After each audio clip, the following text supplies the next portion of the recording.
Ginakabig sang Iloilo City Police Station 7 nga isa ka pagpanghangkat ang pag-trace sang ginhalinan sang peke nga kwarta nga gingamit sa pagbakal sa Iloilo Terminal Market. Ini kasunod sang paggamit sang amo nga kwarta sang isa ka manugbakal nga babayi kag rason nga ginsakit pa ini sang mga manugbaligya sa nasambit nga merkado. Sa interview sang Bombo Radio kay Police Major Eduardo Chacon, ang hepe sang Iloilo City Police Station 7 iyagin pahayag nga antes maglabot sa pagkadiskubre nga peke gali ang amo nga kwarta, madamo na ini sang ginhalinan. Suno pa kay Chacon nga hindi lang sa isa ka kamot nag-agi ang kwarta sa sulod sang merkado bangod ginpasinsilyuhan ini. Dugang paniya nga sang naglabot na sa police station ang babayi nga ginaaligar na gamit bakal sang peke nga kwarta.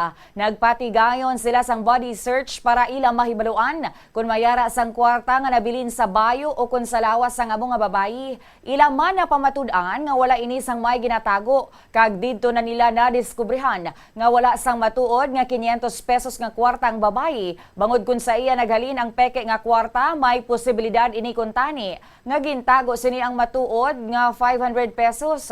Sa karon pareho sa mga nag-ukon sa karon pareho na nga nagsettle ang duha ka kampo kag nagpirmahanay kag nagpangayo na sang pasensya sa isa kag isa. Ginatutukan na lang subong sang kapulisan sa ila investigasyon kung sa diin nagalin ang peke nga kwarta agud matulid ang matuod nga natabo kag mahatagan ini sang solusyon.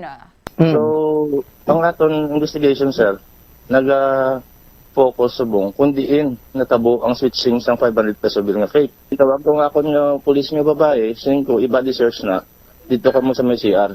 So, dito siya